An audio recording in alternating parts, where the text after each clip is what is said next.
हैदराबादको ट्याङ बोट। यहाँ मान्छेहरू धेरै घुम्न फिर्न आएका छन्। हेर्नुहोस् तपाईँ देख्न सक्नुहुनेछ यति धेरै मान्छेहरू साइडमा पुरा यति धेरै पब्लिक छ। तर पनि आज त्यति खासै पब्लिक देखेको छैन मैले।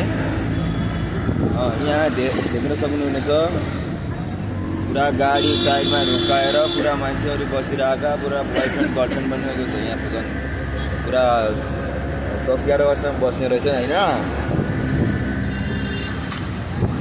गाइस देख्न सक्नुहुन्छ यहाँ साना बच्चाहरू खेल्ने अनि यहाँ भी त ठुला ठुला नावहरू छन्। त्यो नावमा ऱ्याफ्टिङ गर्दै जाने हो, घुम्ने हो, आउने हो, फिर्ने होइन।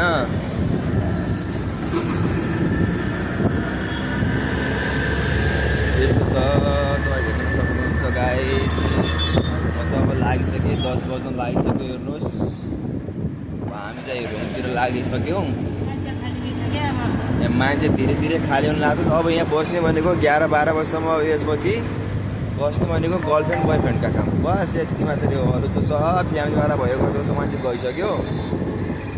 अब त्यही हो। अब यहाँ बस्नेको भनेका खालि आइसक्रिमका ठेलावाले आइसक्रिम खाँदै गर्लफ्रेन्ड घुमाउँदै बस्दै यति मात्रै हुने हो। क्या ल हुन्छ गाइस, नेक्स्ट भिडियो लिएर तपाईँको माझमा फेरि आउँदैछु। अनि अहिले चाहिँ म रुमतिर लागेँ। देख्न सक्नुहुनेछ तपाईँ, यी देख्न सक्नुहुनेछ तपाईँ राम्रोसँग है। म उता बेगमपेट पासपोर्ट अफिस गल्ली ल्यान्ड 13, 34, 35 गल्ली नम्बरमा बस्छु। Premium residency @gmail.com।